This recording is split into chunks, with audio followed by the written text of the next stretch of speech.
right. Welcome, everybody. This is to talk about the new municipal building. I am Mayor Tiffany Hughes. Tonight we are going to go through an overview of our municipal building, which will include a little history. And then our architect, Garmin Miller, will show everyone the current plans, followed by our financial advisors at Frost Brown Todd, who will go over some financing information. We will also hear from David Tiggett at KeyBank. At the end, the audience will have time to come and speak to the financial advisors, Garmin Miller, myself, council, and ask any questions at that time. As you may have noticed, this is being recorded. It will be posted to the website as soon as it does become available to the village. Slideshows will also be available. The slideshows will probably be able to get online a lot faster, possibly even tomorrow. So let's jump right in. Here's a little history. Our current building was built by volunteers in 1960. Our current building has been modified many times over the years to accommodate the needs, moving walls, building walls to increase more workspace, and to add security to our building. Our current building has many issues, which are still issues today. The building has had several roof leaks over the last few months. The basement floods. We have many foundation cracks. Mold and asbestos remain an issue, as do insects and rodents. Our building is not ADA compliant. This continues to be an issue for our elderly and differently abled residents. Our police department has continued to work in a building that does not meet their needs. There are 2 single restrooms in the building. This is shared by the police department, detainees, staff, and all of our visitors. During COVID, that remained an issue and a concern for all of us. With the help of CARES Act, we were able to get a few touchless features, and that by no means was a luxury to us.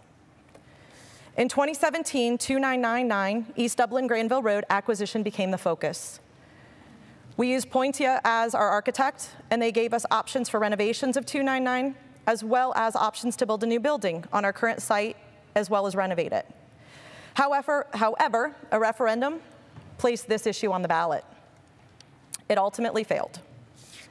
Many residents preferred a centrally located police department. Some residents didn't want to be landlords. There were concerns about overall maintenance, including AC units and the elevators. ADA compliance remained a concern with 2999. Other residents were concerned that projects could be potentially put on the back burner. We have since completed sanitary sewer work through the entire village. We are in the middle of storm sewer projects. These projects have been a primary focus and will remain at the top of our list.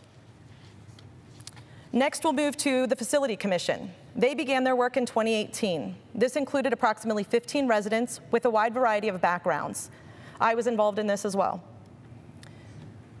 With spending over a year visiting other municipal facilities to collect data and analyze needs and wants, there was quite a bit of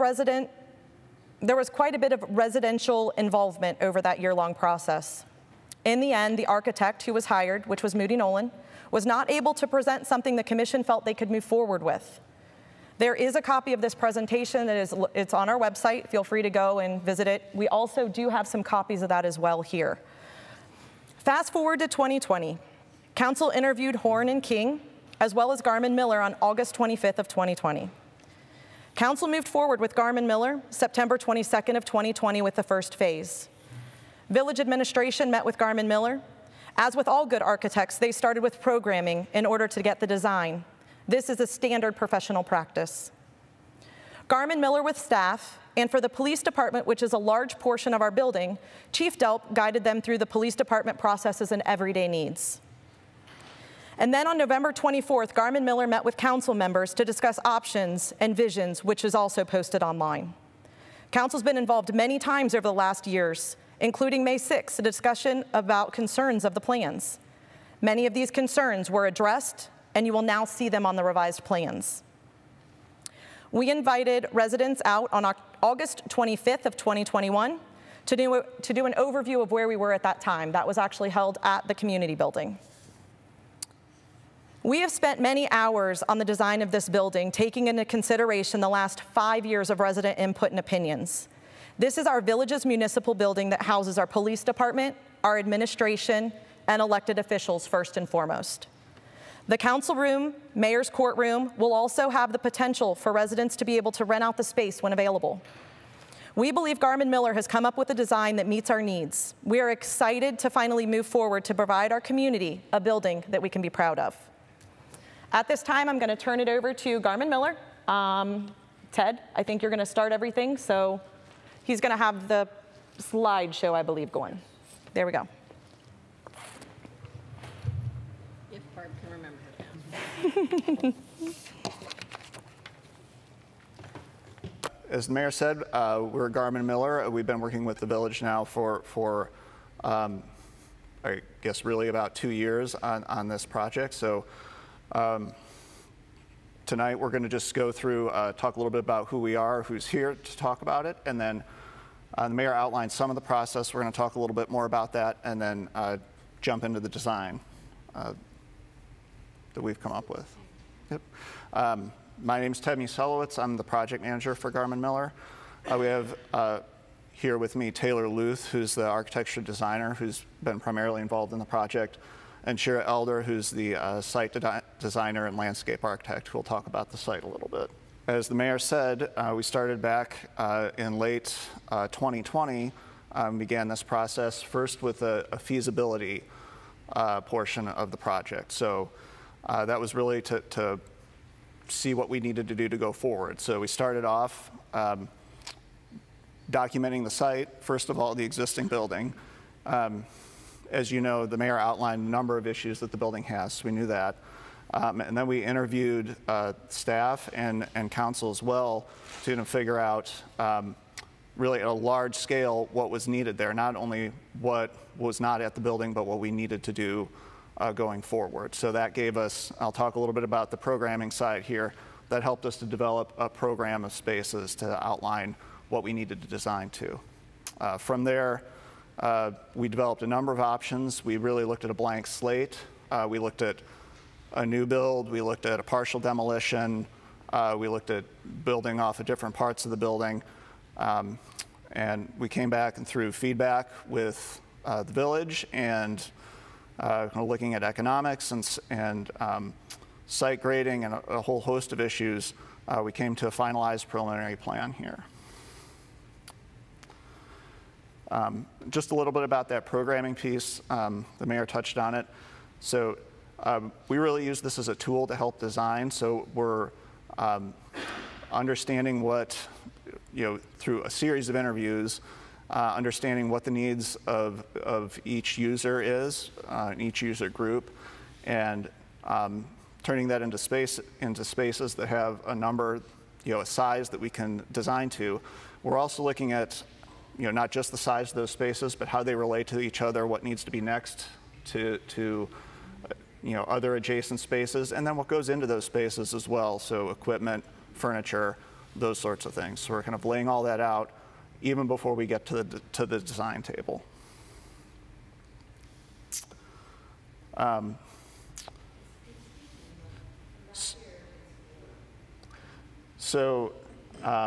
Then this past summer, we began what we call the implementation phase. So that started a much more detailed design. So we're working on kind of the big blocks before. We're working on the smaller pieces now. So it was a series of meetings with the user groups to fully develop that. We also conducted a series of investigations. Those asbestos investigations, soils testing, some additional survey information to help us design the details of that building. And we finally, through that process, we've come to the complete full design here and the construction documents, which are ready just a month or so ago. And I think we can walk you through those now. So I'll hand it over to Shira. I will just touch on a couple points, highlight what we really wanted to do with the site. Handicap accessibility was a very high point for us, and then using the existing, keeping the existing trees. So we did have to work utility-wise around a lot of different trees and come up to the building in a different way than we had originally anticipated. But we do have handicap accessibility from the existing parking lot, which is going to be overlaid, and we have access to the existing flagpole and Veterans Memorial. There is a ramp that goes up to the community center or the municipal building entryway. So there is, on the lower level with the police addition, a back entrance where they can bring in folks that way. And a lot of the existing trees and vegetation that's existing out there is going to stay. The deck, which Taylor will walk you through, is in the back side. We do have some additional asphalt that's being added to the police parking lot to add another space. And that's about it. Taylor, did you want to cover the building? Yeah.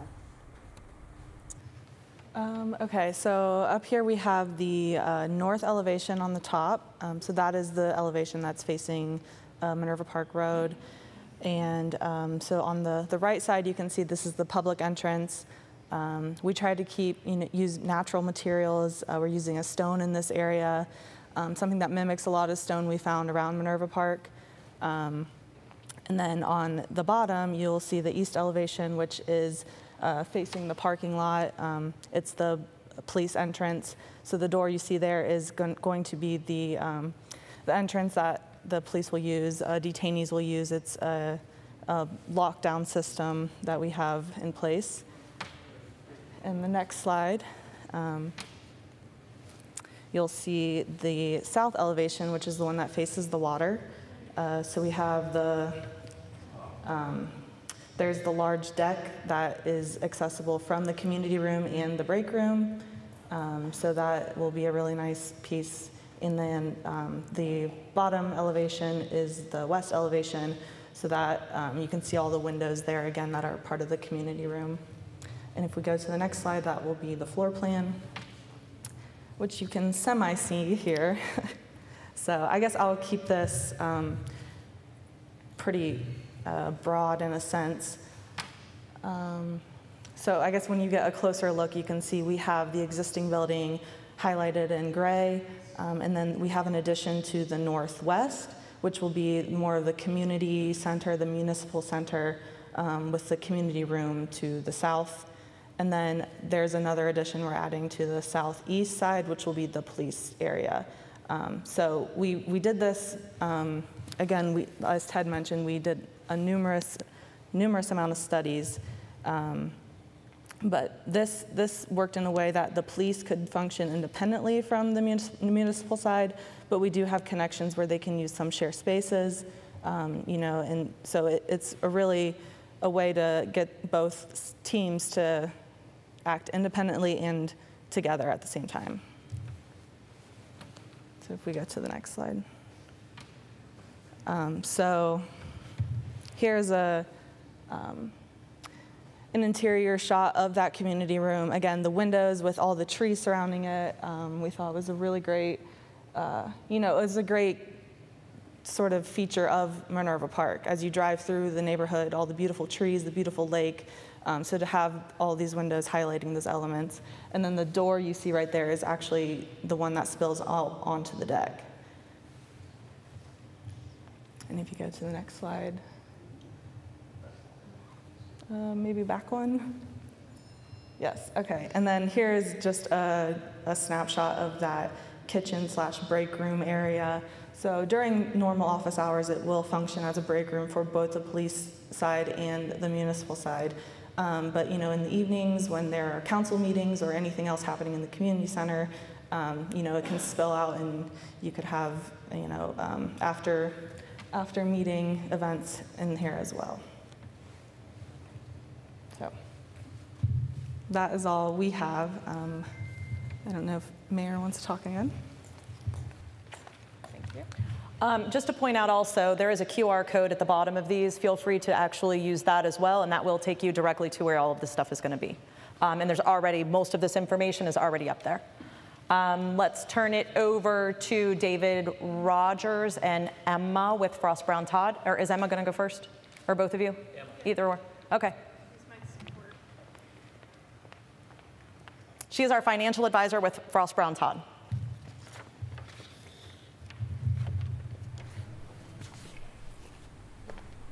So we're just waiting on a couple slides, but what we wanted to talk about, and David Tickett from KeyBank, he'll come up and talk about numbers. What we'll talk about is how we're going to pay for this generally. And most importantly, this is not going to be utilizing any new taxes. So in 2016, the Village of Minerva Park created a residential tax increment financing district. And so what that means is that the MI Homes development,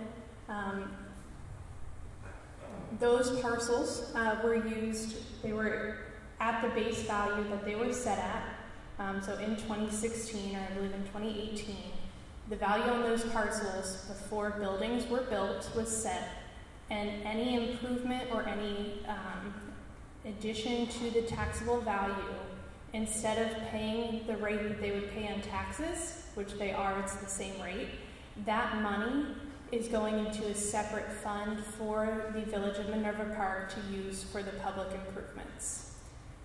Okay, great. So you can kind of see this structure, this model that I'm talking about. Yellow is what was existing in taxes, and you can kind of see the purple. That increment, that's what we're using to leverage to obtain financing, and that's what we'll use to pay back the financing to be able to facilitate the development of the municipal building. And this kind of talks about the pilots.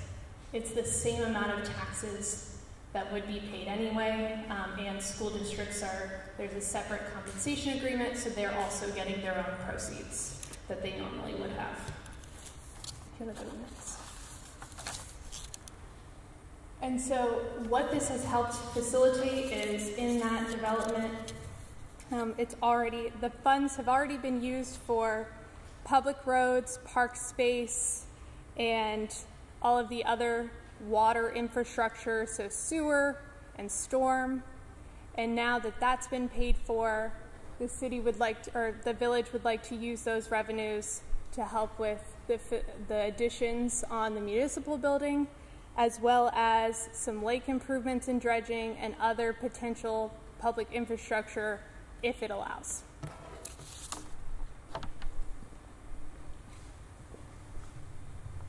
Can everyone hear me out there? My name is David Tickett. I'm with KeyBank Capital Markets, and my role as a member of the financing team is to ultimately help the village secure financing for the project. As Emma spoke about the property taxes, our job is to go out and basically secure the financing and get you the lowest cost of funds or lowest interest rates to support the project. What I wanted to do tonight is go over the process for you, so when a government goes to finance a project, there is a formal process that you have to go through in order to secure those funds to pay for the financing. So the first thing, which you guys are already, well on your way with, is developing a project scope. So you have to determine, one, what you want to finance in the project. Second is to develop a team. So you have David and Emma, myself, and others who will help orchestrate the process. The third aspect of the process is to actually structure the financing. Determine, one, how long we're going to finance the project. Very similar to if you were to go out and buy a home. How long do you want to finance that home? What are some of the caveats that the bank, in this case, the investors are going to want to see to lend you the money? The fourth aspect of it is council has to authorize. They have to give us the authority to go out and borrow these proceeds. So that takes council reviewing the authorization and voting on that and approving it. Once we have that formal approval, then we structure the timing of the transaction. When are we going to actually sell the bonds to the marketplace? Municipal governments borrow a little differently than you or I. We don't, governments in some cases can go down the street and borrow money from a bank, but in most cases they go to the public market and they sell bonds to investors. Many of us might have heard of municipal bonds. Well, in that case, that's what we'll be doing for the village to secure the proceeds for this transaction. Once we have authority from council, then we can go out and sell the bonds. So we'll schedule a date when we're going to sell those bonds and lock in the interest rates. And lastly, typically 2 weeks later, we close the transaction and proceeds are then wired to the community. So then that way they can start paying contractors and folks just, to build the project. On the next slide, I wanted to talk about interest rates. And my apologies if you can't see this, but I do have copies of this and it will be posted on the website for you to review. But what we wanted to give you a sense of is what's going on in the marketplace with interest rates. Now, I will tell you this was, as of today, interest rates, as we all know, change every day. But it's hard to see there, but there's a dotted line on this chart that shows where interest rates are today versus in years past, and then versus most recently a couple of months ago. As we all know, interest rates are rising. So our job is to help you try to get into a position to lock interest rates as quickly as possible so we can keep our costs as low as possible. Some of the things that are driving the interest rates right now and moving interest rates higher, everybody's hearing about inflation, right? So the interest rates, are volatile, and there are different things out there in the marketplace that drive that. Inflation and concerns with inflation and rising costs. Everyone's probably putting fuel in their vehicles and seeing that. Those are driving interest rates higher. The other thing, the Feds increased interest rates yesterday. So they're trying to manage inflation, and one way they do that is they increase interest rates. The third thing is we all know what's going on over in Ukraine and the Russian conflict. So you've got these things that are swirling around in the marketplace that are dictating how interest rates either move up or down. So we just wanted to give you a sense of what's going on as it relates to interest rates and potentially where the village would be borrowing at. Right now we don't know until it's time to lock those interest rates. But we have experienced increased rates most recently. So that's all I had to cover tonight. Thank you.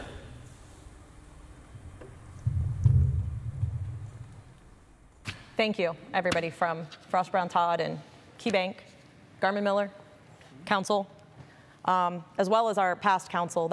They are the reason that we're at this point today.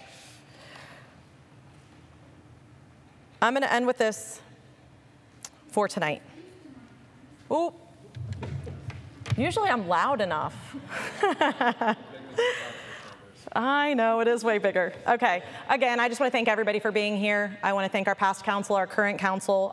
Without them, we wouldn't be here. There are boards right here on both sides. There is a QR code that will take you to the village website that has these diagrams on it. They have been there for months and they will continue to stay there. These slideshows will be uploaded tomorrow morning. Everything that was presented tonight will be uploaded. You will be able to see it. Our video, as we stated, it is professionally being done. It will also be uploaded as soon as we have the final, I'm not sure exactly when that's going to be, but as soon as it's released to us, it will be uploaded to the website as well. We have an entire page